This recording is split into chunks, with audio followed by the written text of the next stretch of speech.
Hey, this is Jedley. You know, for years, I struggled to get back to a healthy weight. I had been an athlete all throughout high school and college. And then when I got into the real world and had a job as a social worker, well, I got to tell you, I just forgot about exercise, and I ate my way to a very, very unhealthy life.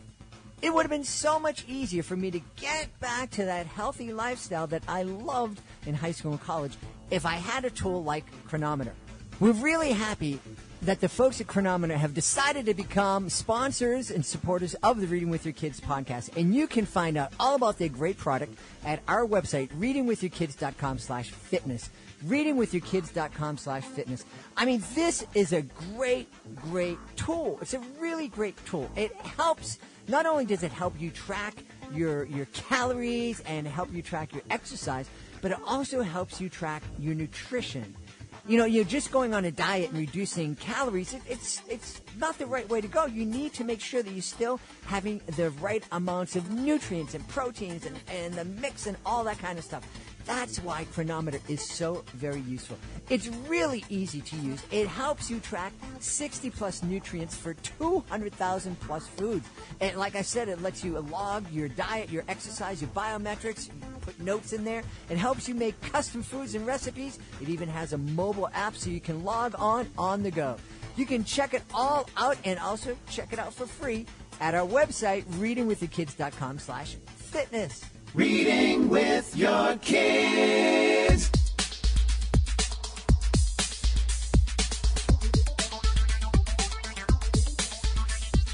Hey, so great to see you. Come on in.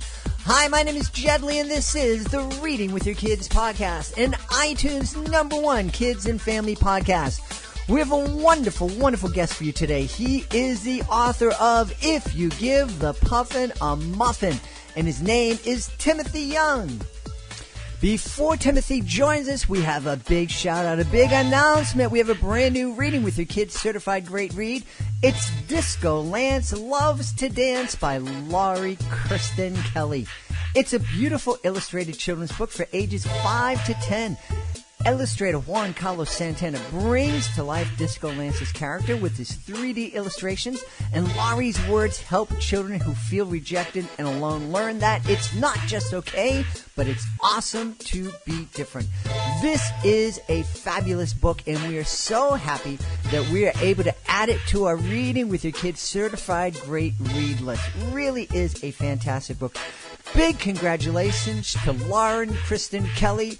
Her book, Disco Lance Loves to Dance, is our latest Reading with Your Kids certified great read. Be sure to check out our announcement blog on our website, readingwithyourkids.com. And if you are the author of a great children's book and would love to have your book considered for our Reading with Your Kids certified great read program, please check out the website, readingwithyourkids.com. Joining us right now from the beautiful state of Maryland, on the eastern shore of Maryland, a beautiful part of the world. He is the author of a brand new book. It has a delightful title called If You Give a Puffin a Muffin. Please welcome to the show, Timothy Young. Timothy, how are you? Good. How are you? Excellent. Thank you for being on the show. We're excited to learn a little bit more about If You Give a Puffin a Muffin. Yeah, and man, if it's a small correction, it's if you give the Puffin a muffin, because it's a very specific Puffin who starred in his first book called The Angry Little Puffin that came out in 2014. Aha, and tell us about this Puffin, and is it based on a real-life creature? Well, it's based on, yes, sort of. I originally had the inspiration for The Angry Little Puffin at the Central Park Zoo in New York City. There's a building there called the Penguin House, and in the Penguin House, along with all sorts of penguins, there's an exhibit of puffins. And I was standing there one day enjoying looking at the puffin, and some guy walked by saying, "That's a funny-looking penguin," and he walked away. And I thought it might make that puffin kind of angry to be called a penguin all the time. And so that was the impetus for the first book, The Angry Little Puffin. Then I was at a school visit reading that book when it had come out, and these two girls came up to me and said, "We're going to write a book called The Angry Little Puffin Wants a Muffin." And I thought, that's really cute. You guys go and write that book. But that idea stuck with me like all day. And I turned it around a bit and thought, I have a penchant for poking fun at other books. So I came up with the title, If You Give the Puffin a Muffin, and kind of poke fun at circular books that have similar sorts of titles, although mine goes off in a very weird direction. Can you give us a little hint of what that direction is? Oh, sure. Well, see, the Puffin doesn't eat muffins. As he states in his first book, puffins eat squid, sand eels, and fish. They don't, so he's offered a muffin and he doesn't want to eat a muffin. And then he realizes that he's in another book and he doesn't necessarily want to be in another book, and certainly not this book. And so he starts to think of ways that he might get out of the book and goes off in a few different directions and, eventually actually runs into the author who, he has a little bit of a come lane too. Excellent. Well, that's really cool. And I love the illustration. Now, you're the illustrator of your books? Yes. I'm an illustrator who figured out how to put a few words together. There you go. Very, very, very good talent. I love the illustrations. I mean, it is an angry little puffin. And I love the design of the angry little puffin because, he kind of corrected it. Yeah, I guess the original title, quote unquote, was the Happy Little Puffin or the Happy Little Penguins. And he corrected it. Yes, he did. And as a matter of fact, I have this other book that's about to come out called More Creatures and Characters. That's drawing. Let me hold it up. Drawing awesomely wild, wacky, and funny animals. And in this book, since I'm dealing with funny animals, I have a page that shows how the Puffin came about and my original design many, many years ago before he was even a picture book character, and then to his final design and different sketches that I did for the first book. Now, you said that you're an illustrator who figured out how to put a few words together. Yes. So is that your passion? Is illustration still your main kind of focus and how you identify yourself? I love drawing, and I've drawn my whole life. I've also done sculpting. I've done a lot of really cool, fun stuff. Like I've worked in animation, and I worked in building puppets, and I've designed and sculpted toys. You might see a few of them on the shelves behind me here. But I also had some ideas for books, but I didn't think I'd be the guy to write them. I thought, someone would come along and say, that's a good idea. I'll write the words and you draw the pictures. And then that guy never showed up. So I kind of had to figure it out. I did have this job in the toy industry where I was required to write some poetry, really weird limericks, as a matter of fact. And a lot of people liked them. So I started thinking, well, maybe I have a talent for this, and so I started writing down some of my ideas. And I was very surprised at the response to them, that they were very positive, and the fact that my first book got published 10 years ago. So I kept on with it, and I feel like I've gotten better. It wasn't until my fourth book, even, that I really felt comfortable calling myself an author. And the reason I felt that way is I wrote this book called I Hate Picture Books. And it kind of pokes fun at every book that you've ever read, every children's book anyway. And I was at this event where I was signing, and this woman came up to my table and started reading it. And she started to cry. And I thought, oh my gosh, I've moved somebody to tears. Maybe I am an author. And now granted, she was pregnant, but she still was moved emotionally. So there you go. Yeah, I mean, for an artist, that really is a big thing. I remember myself, I do educational magic shows, and when my daughter was 5, she was dancing, and she was quite talented, and we just came up with this little magic dance kind of routine, and we were invited to do it at her dance recital, so it was much different than my usual shows, and there was lights and staging, and there's a lot of parents in the audience. And the parents were crying afterwards, and it was so weird for me. I'm like, what did I do wrong? Well, that's really sweet. Yeah. And I'm wondering, as someone now, my name is Jed. That's the name I've had for forever.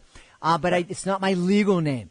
But it's the name that, that was the name I was called. I didn't know what my legal name was until I went to first grade, and I didn't know my legal name, and they sent me home to find it out.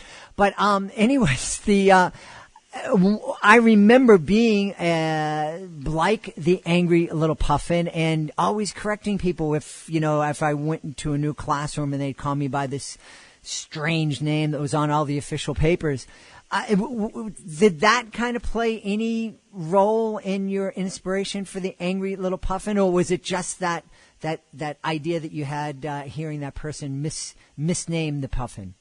Well, I guess I sort of identified with the character who was misidentified. I mean, when I was growing up, first off, I was Jody, Tracy, Timmy, because my dad had to go down the list. And so I always disliked Timmy. I don't mind being Tim. On paper, I'm Timothy. I don't like people calling me Timmy. So I suppose there's always a little bit of that holds over from your childhood, that you remember being upset by things. And now, when I write picture books, I don't write with the intention, I'm going to teach somebody a lesson or someone's going to learn something from this. I write funny stories that amuse me, and then I draw funny pictures that amuse me. And then I put them out there and hope that somebody's going to like them. And so far, it's worked out pretty well. A lot of people come up to me and say, well, what ages are these books appropriate for? I said, I don't know. I'm 55 and I like them.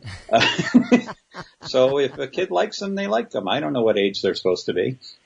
And, I think that's a really good point, because, we have genres, and, this book is supposed to be for this audience and this book is supposed to be for that audience. And, whether it's just a book that was created just to be fun and entertaining, or if it's a book that had a message to it that just also came along with pictures, I think I think picture books can be very meaningful for people of all ages. Absolutely, and there's no reason to ever give them up. When I was younger, especially because I was artistically inclined, I would go to the children's book section of the library for many years after most of my peers had moved on to just the written word, because I liked the pictures, and then I was drawn to comic books as well, and of course I liked animation, and I liked toys. Still I collect toys that I like.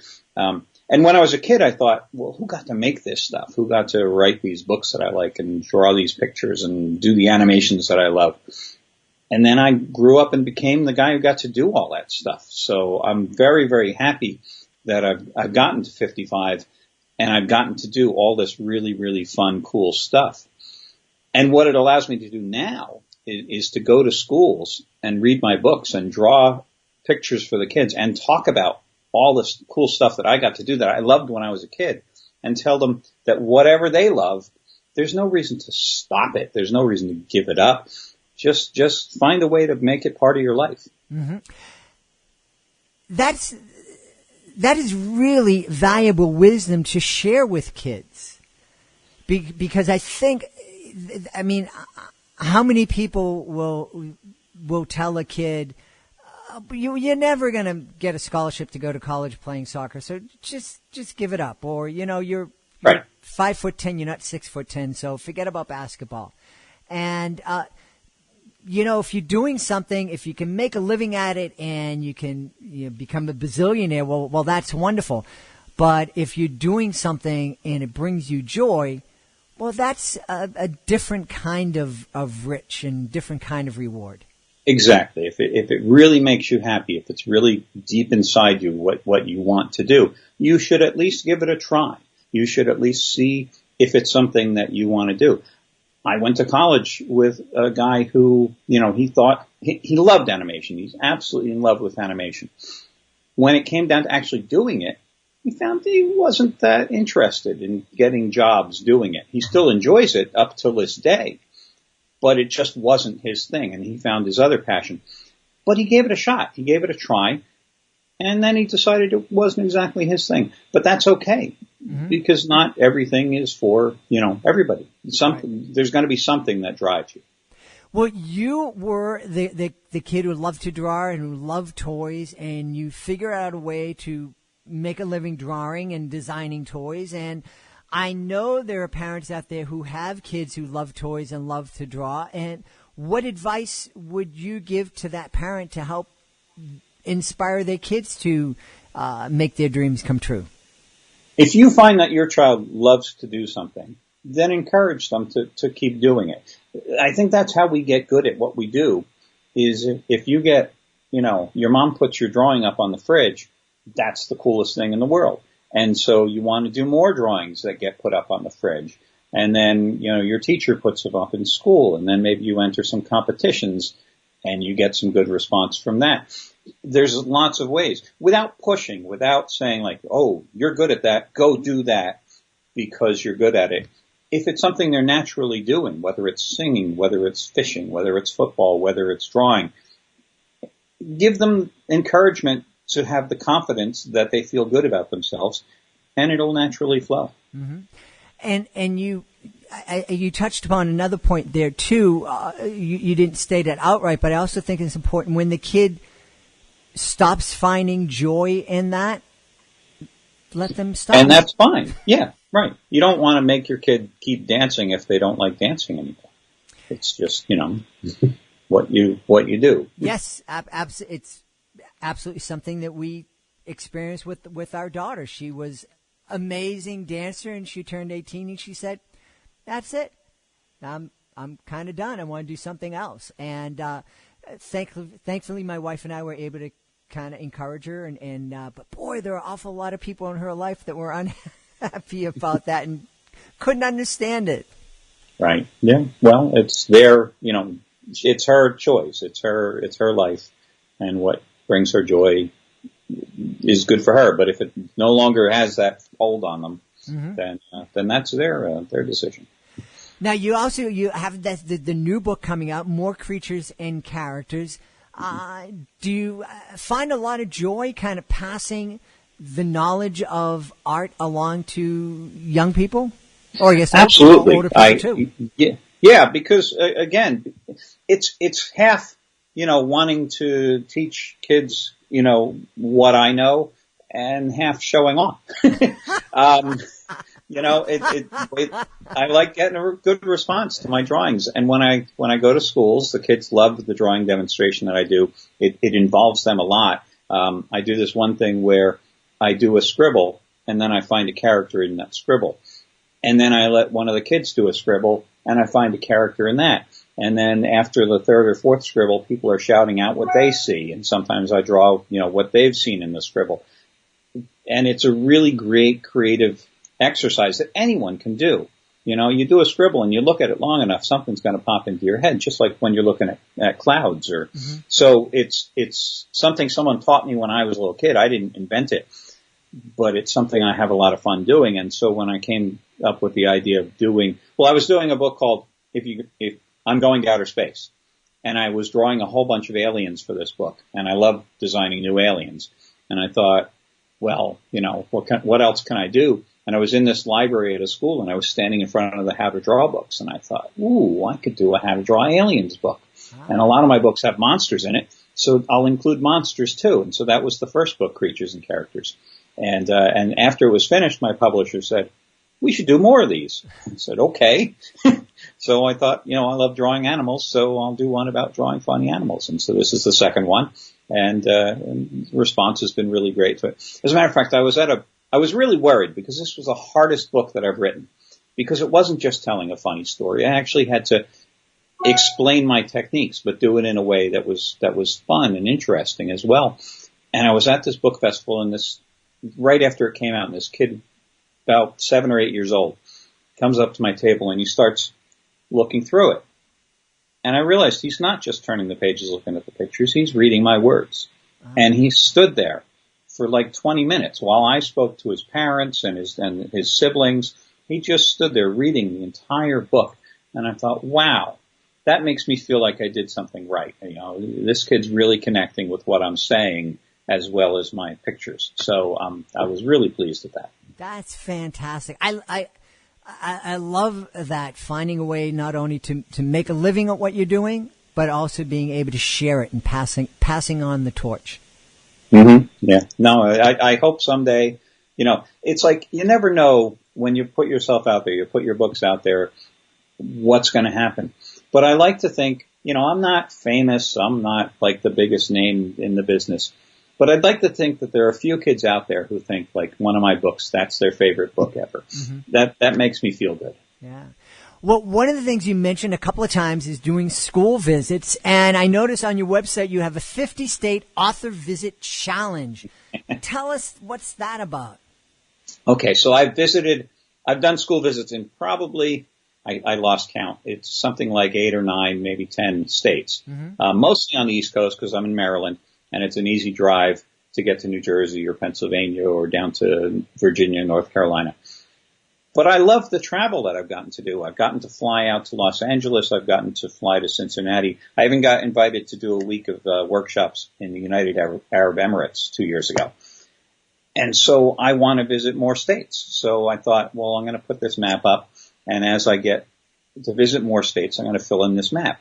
And so my challenge to me and to schools out there, obviously, to bring me in, is I want to go to Montana and I want to go to Colorado and I want to go to Arizona and visit school kids there because it's just a lot of fun. Right now, I've got my fingers crossed. I'm talking to a school in Florida to maybe do my first Florida visit.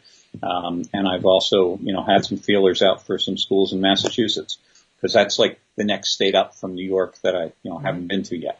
So, so if any schools out there want to bring me in, I'm looking to come to you.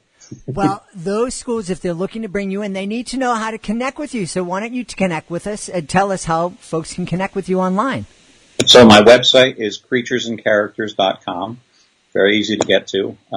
If you Google my name, Timothy Young, or even put in Timothy Young author, I'm all over the first page. So I'm very happy about that. I'm on, Facebook as Timothy Young author. I'm on Twitter. I'm on Instagram. I put stuff up all the time. But really, my website brings you to me and you can send me an email and I respond pretty quickly. Excellent. Excellent. Well, we want to encourage everybody to check out the new books from Timothy Young. If you give the Puffin a muffin, make sure, because it is a very specific puffin. If you give the Puffin a muffin, and then more creatures and character, how to draw the fun creatures that Timothy Young has created over the years. Timothy, I'm so excited we had a chance to speak today. I know you have a whole lot of other books, and I know you have a whole lot of other books that will be coming out in the future. We'd love to have you back on the show. I'd be happy to come back. Thank you very much. Tonight, our guest has been Timothy Young. Timothy, thanks very much. Thank you. Take care. Please be sure to join us for the next edition of the Reading with Your Kids podcast. Our guest will be Doreen Spicer Danley. Doreen Spicer Danley, you are going to love this interview. We're so excited to have her. Hey, I want to give Timothy Young a big thanks for being here today. And, of course, we want to thank you. Thank you so much for taking the time to join us today. And, as always, thank you so much for taking the time to make the world a better place by reading with your kids. I'll be looking for you in the next edition of the Reading with Your Kids podcast.